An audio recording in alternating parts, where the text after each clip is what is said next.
Bonjour la famille, j'espère que vous vous portez tous très bien. Nietzsche le Catalan sur votre écran les gars. Nous allons parler du match FC Barcelone versus Retafe. Un match qui finit sur un score de 4-0 pour le Barça. Et oui, ça aurait pu être même pire pour Retafe. On en parle dans cette vidéo. 11 plutôt cohérent de Xavi aujourd'hui parce que Lamine Yamal a été reposé, je pense, après 7 ou 8 matchs d'affilée en tant que titulaire. C'était Ter Stegen au but qui a pu avoir son clean sheet. Aujourd'hui, on est passé à ça même d'encaisser 2 buts si je ne me trompe pas. Une charnière centrale, Koulibaly, Araujo, qui pour moi a été quand même solide. Koundé à droite et Cancelo à gauche. Christensen qui a joué encore en 6, on va parler encore de lui, ne vous inquiétez pas. Frenkie de Jong et Gundogan qui étaient en relayeur et Lewandowski en pointe. João Félix qui fait son retour dans le 11 avec Rafinha. Et en plus le Barça qui prend la deuxième place de façon provisoire. C'est très bien pour nous en attendant que le Real et que Girona jouent. N'oubliez pas de liker parce que c'est très important. Likez, partagez, commentez. Let's go. Alors, avant de parler du match en tant que tel, j'aimerais parler du programme de la Liga. Parce que je ne comprends pas qu'on ait fini notre match de Ligue des Champions et que le Barça soit l'équipe qui soit sollicitée pour jouer les premiers matchs de la Liga cette semaine. Franchement, je ne comprends pas. Si on ne veut pas que les joueurs se blessent, il va falloir être un peu plus indulgent dans les programmes. On ne peut pas être l'équipe qui doit commencer. On aurait pu quand même jouer, je crois, le dimanche, pardon, ou bien même les derniers matchs d'aujourd'hui. Mais bon, le Barça a été sollicité pour commencer, pour ouvrir ces matchs de la Liga. Franchement, à part vouloir blesser les joueurs, je ne comprends pas pourquoi. Voilà, on a dû commencer, on a dû ouvrir le bal durant cette journée-là. Première mi-temps plutôt dominée par le Barça, il faut le dire, de nombreuses occasions. La possession en première mi-temps, c'est normal, 70% de possession contre 30%. Ça montre à quel point le Barça avait le pied sur le ballon, mais surtout, le Barça avait l'opportunité de marquer plusieurs buts. Oui, on marque un but en première mi-temps, mais pour moi, on était à ça même de marquer 2-3 buts. Si devant Rafinha, il était beaucoup plus lucide. Il faut aussi, pour le défendre, il faut voir qu'après des courses, après une course de peut-être 20 mètres comme ça, des courses répétées, même des appels répétés, c'est très compliqué de finir. C'est très compliqué. Si tu remarques, il y a des joueurs qui sont très rapides, mais qui ont des problèmes devant les buts. Vinicius, il avait ce problème-là jusqu'à la saison dernière où il a commencé vraiment à être très clinique devant les buts et prendre son temps à finir. Mais bon, Rafinha, il a encore ce problème-là. Sur Twitter, j'étais fâché. Sur Twitter, c'est là que j'étais fâché. Je disais, mais Rafinha, finis-moi ces ballons. Finis ces ballons. Parce que franchement, si Rafinha s'applique devant les buts, facile, le Barça s'en sort dans ce match avec 6-0. 6-0 minimum. Parce que je me rappelle de 2 buts qui ont été manqués. Par exemple, la passe manquée de Rafinha à, comment il s'appelle là, João Félix. Voilà, ça c'était un 2 contre 1 contre le gardien. Quand je dis 2 contre 1, c'est pas contre le défenseur, c'est contre le gardien. C'est-à-dire que de l'autre côté du ballon, c'était vous et le gardien. Les défenseurs étaient derrière vous. Du coup, tu te calmes, tu mets dans la course de João Félix, il marque. Mais bon, il a tapé trop fort le ballon. Et João Félix qui manque le ballon. Et encore, Rafinha, dans la continuité de ses manqués, dans la continuité de son affaire de croquer la paume, là, il a raté une occasion face à face où il prend son pied droit. Je ne sais pas, il a mis quoi là-dedans. On dirait que son pied droit, c'est juste pour monter dans le bus. Rafinha, calme-toi, tu mets ce truc-là, ça fait 2-0. Mais bon, on va parler d'abord du 1-0 parce que il avait la balle du 1-0 et il a mise sur une passe de Jules Koundé. Voilà, une passe de Jules Koundé. Et j'aimerais prendre le temps de parler des appels répétitifs de cette équipe du Barça. Alors, Charlie, il faut m'expliquer. Je suis sûr que tu as dit aux gars de faire des appels. C'est normal parce qu'on a vu que la ligne de Getafe elle était très haute aujourd'hui. Très haute ligne, sachant que bon, ils n'ont pas des joueurs aussi rapides derrière, des centraux aussi rapides pour courir avec Rafinha et João Félix. Mais quand tu fais des appels répétitifs, demande aussi à tes milieux de servir le ballon parce qu'à chaque fois qu'ils ont servi le ballon, c'était un retard. Il y a eu énormément de hors-jeu. Je n'ai pas envie de sortir les statistiques sur les hors-jeux, mais il y a eu tellement de hors-jeu, hein, les gars. Déjà, on joue à 15h. On joue à 15h15 où les gars, il fait chaud. Les joueurs font des appels, mais servez-les. Gundogan, servez-les. De Jong, servez-les. De Jong, on va parler de lui tout à l'heure parce qu'il a fait un très grand match. Aujourd'hui, il est couronné avec son but, on va parler de lui. Donc, il y a des appels répétitifs comme ça, mais servez les joueurs, laissez-les. Je ne sais pas, arrivé un moment, Lewandowski lui-même, il était fâché. Si vous remarquez son non-verbal, il était fâché, c'est normal, c'est à raison parce qu'il a fait beaucoup d'appels. Aujourd'hui, j'ai trouvé qu'il était très bon techniquement. Il était très bon dans la conservation de balles.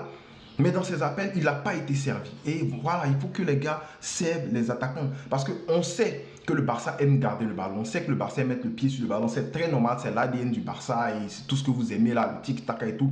Mais on est dans un monde où il faut tuer les matchs très vite. Et si on a l'opportunité de tuer des matchs avec des appels répétitifs dans une défense qui s'alignait très très mal, je me demande si j'ai besoin de faire une analyse tactique parce que vous avez vu comme moi que la défense elle était très mal alignée, elle était très haute, sachant qu'il n'y avait pas de joueurs rapides. Servez les gars dans la profondeur. La première fois qu'on a réussi à servir quelqu'un dans la profondeur, ça fait but. C'était Rafinha, ça fait but. À part ça, il a été servi encore dans la profondeur, il est parti, il a raté. À part ça, Christensen qui fait un appel en profondeur, qui fait un dépassement de fonction, je vais dire ça comme ça, c'est pas juste un appel en profondeur parce qu'il quitte son positionnement de 6. Mais on le sait, quand le Barça il a le ballon, c'est De Jong qui joue le rôle d'organisateur, c'est De Jong qui joue le rôle de si c'est Christensen en relayeur, en griffe. Parce que dans la construction de balle, Christensen, il ne sert pas à grand chose. Dans la construction de balle, Christensen, quand il reçoit le ballon, il est paniqué. Et voilà, c'est en cela que moi je pense que Christensen en 6, ça ne peut pas le faire au Barça. Voilà, je ne sais pas si vous êtes fâché, si vous n'êtes pas content, dites-moi ça en commentaire. Mais il faut le dire, dans l'équipe de Danemark, il est capable de le faire. Mais ici, ça demande beaucoup plus. Ça demande, il y a des lignes de passe qui sont ouvertes. Quand tu t'amuses une seconde, ça se referme. Bref, dépassement de fonction de Christensen, on lui donne le ballon et puis voilà, lui au moins il arrive à faire ce que Rafinha n'avait pas réussi à faire, mettre un bon ballon en deuxième poteau et puis but. Je ne sais pas si c'est parce que Rafinha, comme je dis, son pied droit, il peut monter dans le bus, mais voilà. Donc, premier but pour moi qui est mérité et ça aurait dû faire but depuis longtemps. Deuxième but aussi de João Félix, on le dit, 4 buts, 4 buteurs différents. Deuxième but de João Félix qui est pour moi bien joué de la part de Christensen qui fait ce que Rafinha devait faire depuis, ce que les ailiers doivent faire, c'est-à-dire appel en profondeur et puis jouer la dernière balle de façon posée. Et puis le troisième but, c'est le but de Frenkie de Jong qui mérite son but parce qu'il fait un très très bon match, Frenkie de Jong. Je n'ai pas envie de faire l'analyse tactique de ce match-là. Je vais parler en termes de ce que j'ai vu, ce que j'ai apprécié, ce que je n'ai pas apprécié. Du coup, je ne vais pas sortir de stats et tout. Mais Frenkie de Jong, tous les ballons passaient par lui, l'organisation passait par lui. Si on n'arrive pas à trouver Frenkie de Jong, qu'est-ce que va faire, comment il s'appelle, Ter Stegen, pardon, il va envoyer un long ballon. Et les longs ballons, si ça ne tombe pas sur Lewandowski, on ne pourra pas les garder. On avait du mal à garder les longs ballons, les ballons plombés de Ter Stegen. Du coup, il fallait que le ballon passe forcément par Frenkie de Jong. Et à chaque fois que ça passait par Frenkie de Jong, pardon, il arrivait à sortir le ballon. Mais une fois qu'on ne le trouve pas, problématique. Du coup, si Getafe avait compris ça et qu'ils avaient mis un marquage individuel vraiment coriace sur Frenkie de Jong, le Barça aurait eu tous les problèmes pour sortir les ballons. On a vu des problèmes de sortie de balles aujourd'hui. Ne vous inquiétez pas, on va en parler. Donc voilà, un autre appel en profondeur, Rafinha qui vient prendre un ballon entre deux et il sert facilement Frenkie de Jong parce que c'est lui qui est face au jeu. Voilà, c'est le b.a.-ba du football. Tu n'es pas face au jeu, tu n'as pas la... En fait, c'est pas affaire de face au jeu, mais tu n'es pas bien placé pour marquer, donne à ton coéquipier qui tu juges est bien placé pour marquer. Et c'est ce qu'il a fait, Frenkie de Jong qui vient marquer et qui fait cerise sur le gâteau parce qu'à 3-0, voilà, on ne peut pas, à moins qu'on soit les joueurs les plus nuls, l'équipe la plus nulle du monde, à 3-0 comme ça dans un match à la 60e minute, normalement tu te dois de garder le score, de conserver le score tel quel. Ou bien même d'aggraver, c'est ce qui a été fait, on a aggravé après plusieurs changements de Xavi. Voilà, il sort Rafinha, Christensen pour Victor Roque et Oriol Romeo. Je vous dis, Oriol Romeo, j'ai même pas vu j'ai même pas vu toucher un ballon. Franchement, je regardais le match, je l'ai même pas vu. Donc voilà, j'ai oublié même qu'il avait joué. Ilkay Gundogan qui est entré après. Et puis João Cancelo qui sort pour Hector Ford. Hector Ford, franchement, moi j'aime bien le petit parce qu'il y a une occasion où il est pris, il est en 1 contre 1, mais il reste sur ses jambes jusqu'à ce que le mec il centre. Il oblige le gars à choisir soit de centrer, soit... En fait, il ne se jette pas. Et j'aime bien les joueurs, les défenseurs qui savent rester sur les jambes. Voilà, parce que se jeter, ça fonctionne pas. Ça fonctionne pas. Surtout quand tu as des gars, un gars comme Mason Greenwood qui est très, très, très bon balle au pied. Voilà, et à la dernière minute, c'est là qu'on, à la 90e minute, parce qu'il y avait 4 minutes ajoutées, c'est là qu'on vient marquer le 4e but. Voilà, on se rappelle le 4-0 que Xavi avait l'habitude de donner. Franchement, ça fait du bien de retrouver ce genre de score-là. Surtout contre une équipe de Getafe qui joue très mal, voilà, qui fait très mal à l'adversaire, qui tape, quand je dis très mal, là, je dis vraiment très mal. Hein, parce qu'ils sont là pour taper les gens seulement. tellement d'erreurs, ça m'étonne qu'ils n'aient pas eu un rouge dans ce match-là. Voilà. Et Fermin Lopez qui va venir, je crois c'est Victor OK en profondeur qui est servi. Donc il va venir rater le but. Voilà, 1 contre 1, il a tiré sur le gardien. Dommage parce que c'est un attaquant, pour moi il faut qu'il marque là. Dommage pour Lewandowski qui n'a pas marqué son but dans ce match-là parce qu'il était déçu hein. En deuxième mi-temps, si tu as remarqué son nom verbal, comme je le dis, il était déçu parce qu'il n'était pas servi dans ses appels. Il n'y a personne qui faisait des, comment tu appelles ça, qui faisait des retraits pour lui. Il attendait, il voulait marquer, il veut marquer, il le sait, il a la pression parce que de l'autre côté, Jude Bellingham, il est en train de marquer. Du coup, c'était un match où Lewandowski devait marquer, mais il n'a pas marqué. Il a marqué un but, mais qui était refusé pour hors-jeu. Voilà, très dommage pour lui. Mais on est content parce qu'au final, c'est le Barça qui gagne 4 buts à 0. Et voilà, les points que j'ai notés dans ce match-là, c'est sortie de balle très problématique. Voilà, Christensen, c'est compliqué au Barça de remplacer Busquets. Voilà. Même si on ne parle pas de Busquets, la position de pivot de 6 au Barça, c'est une position, c'est un positionnement, c'est un poste qui est très très important. Dans les autres équipes, c'est important, mais au Barça, c'est encore plus important. Du coup, quelqu'un qui va jouer là-bas, la personne qui va jouer là-bas, franchement, il a beaucoup à faire. Et pour moi, après avoir vu des gars comme Yaya Touré, après avoir vu des gars comme, comment il s'appelle, Busquets, très très compliqué pour moi de voir Christensen et de dire il assure. Il n'assure pas du tout. Dans la continuation de ce qui nous a été fait par Bartomeu et tout, on est obligé de faire avec. Du coup, je ne vais pas tirer sur lui, mais je dis ce que je vois, je dis ce que je pense. Voilà. Donc, il n'assure pas. Franchement, c'est un poste qu'il faut remplir la saison prochaine. Il n'allait pas nous soulever un policier, venir ici dire non, il va faire l'affaire. Roméo, là, Ariel Roméo, celui qu'il a choisi là, franchement, honte à toi parce que ça ne marche pas. Ça marche pas. Voilà, donc Christensen aujourd'hui, pour moi, problématique dans les sorties de balle. Donc De Jong est obligé de venir faire le boulot. À moins que Christensen fasse des dépassements de fonction comme il a fait. Voilà, son match n'est pas nul, récupération, mais trop de pertes de balles très dangereuses. Quand je parle de pertes de balles, même dans l'axe de Christensen, je parle aussi même du fait qu'il reçoive le ballon et quand il y a la pression sur lui, boum, il jette ou bien il fait une mauvaise passe. Arao aussi perd de balles dangereuses à la 43e minute où il était sur le côté gauche là-bas. Voilà, j'ai pas aimé parce qu'il essaie de dribbler, je sais pas ce qu'il essaie de faire, on mène 1 ou 2-0. Ah non, on mène 1-0 à la 43e et puis il essaie de dribbler et puis quelqu'un récupère le ballon, pas de problème. Dieu merci, Frenkie de Jong vient. Et Frenkie de Jong fait un tacle, mais il y a aussi une très belle couverture de Koubassi qui sauve la mise. Sinon, ça faisait but. Et Arao, pour moi, il est en baisse depuis un bout de temps. Voilà, je ne sais pas si vous voyez ce que je vois, mais Arao est en baisse de régime. Frérot, réveille-toi. De la 20e à la 35e minute, le Barça souffre. Après le but que le Barça met, même chose comme contre Napoli.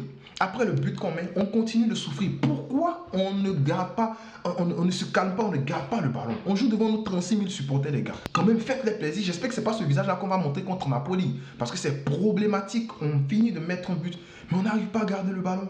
On n'arrive pas à poser le pied sur le ballon. Pendant 10 minutes, 15 minutes, on souffre chez nous. Non, je ne suis pas d'accord avec ça. Dans la construction de jeu, il y a des appels non utilisés. J'ai déjà parlé de ça. Énormément d'appels de nos attaquants, Joao Félix, même Lewandowski fait des appels, il n'est pas servi.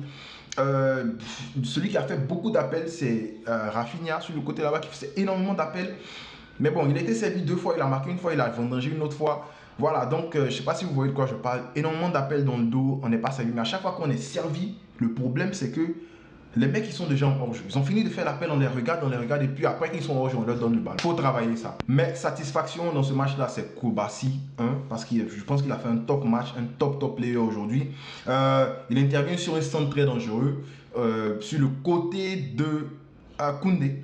Un centre très dangereux sur le côté de Koundé, il intervient.